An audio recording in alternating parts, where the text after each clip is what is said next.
Welcome back to Phinys Garage, and this is my 1999 Mitsubishi Montero, also known as the Gin 2.5. I've been getting a lot of emails and DMs on my Instagram of people asking me questions about this car, like if they could use this as a reference for their car that they're working on. It's very similar to what I bought the 1996 Mitsubishi Montero for. I got this as a reference car to help me out on the 99 Montero, and also for parts because parts are very hard to come by and they're kind of expensive for these cars. I had a guy over on my Instagram asking me some questions about the car. He says he has the exact same Montero as I do, which is fantastic. I love these cars. 98, 99, 2000, love the wide body, so unique, very few of them ever made, very desirable, and cool looking at the same time. He wants me to take photos of the color pattern of the wires on a plug somewhere in the engine bay. I think I know where it's at.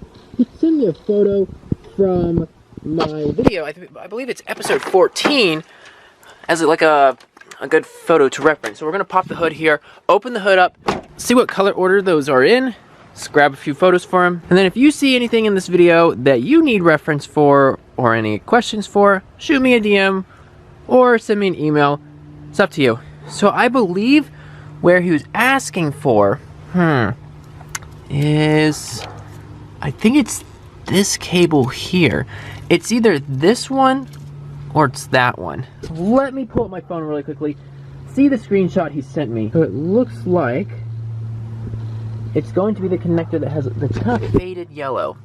I think it's this one right here.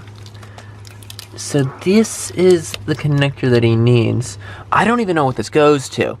It hooks up to a bracket to something. Not entirely sure what that is or what that plug goes to. Let's see, it runs into the main wiring harness. Okay, well that's great. So it looks like what we have here is in order. We got red, we got green and black, yellow, another black, another yellow, and a black and yellow wire. So that's going to be 1, 2, 3, 4, 5, 6 wires. If you are trying to make this yourself, I give you props to that, because that's very impressive. If you're trying to splice wires in, I totally understand that. I've had a bunch of other people message me, ask me to take pictures, and basically just asking me questions about this 99 Montero to compare it to their car. Like I've had people ask me about the torsion bars, parts of the interior, like trim pieces. I'm like, guys, I'm all for this. I'm here to help you guys out. Not a lot of people have these cars. The community is actually really small, especially here in Texas.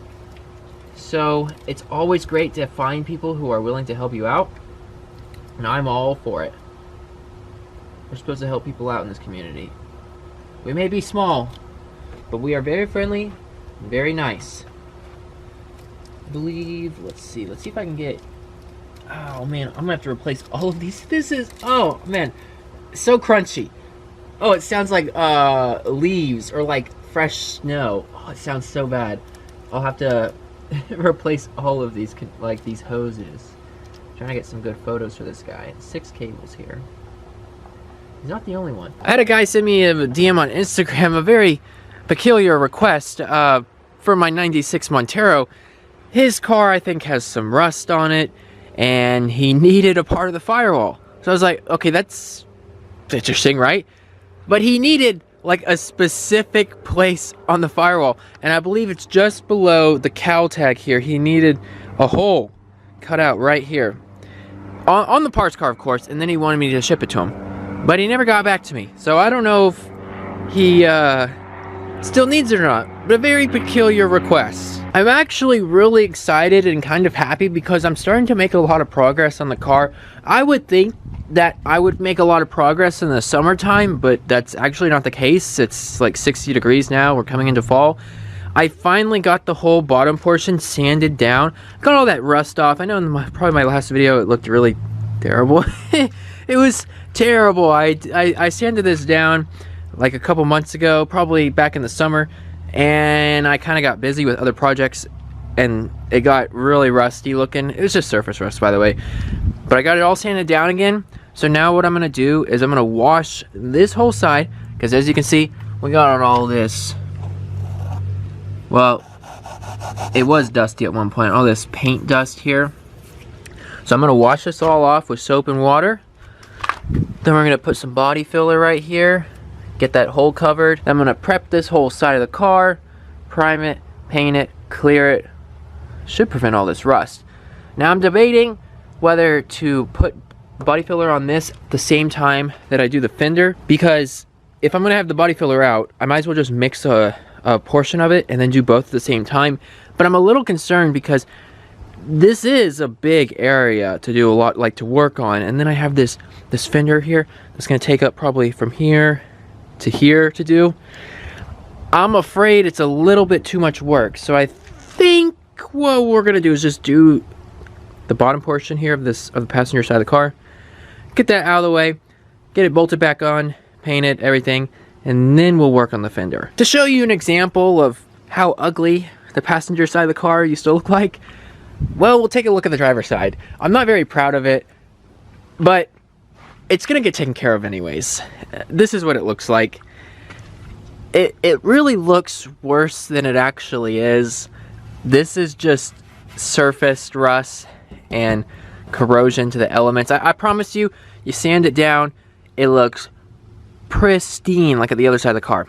It's really not that bad. It looks like, it really does look horrible, but it's not. I've got all the bumper components ready, painted and cleared. I just need to reassemble the bumper and put it back together, and then we can put it back on the car.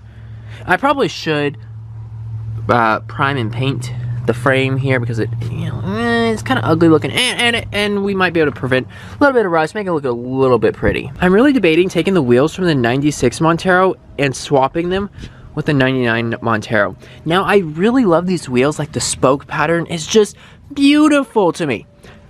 But these wheels actually have kind of relatively new tires. I mean, the tread is like, look the amount of tread on this. This car was bought from the dealer in 2020, and then it sat for a year. And yeah, I'm pretty sure the tires are good.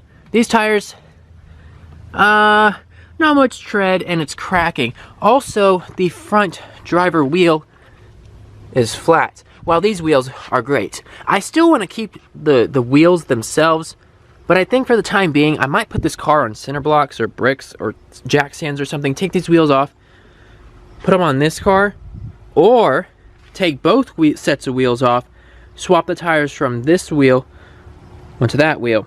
I'm not really sure yet. I'll have to figure it out. But if you have any questions about this car, or concerns or questions about the 96 parts car, you need any parts off of it, let me know. Drop a comment, maybe DM me on Instagram, shoot me an email. I'll get back to you as quickly as possible.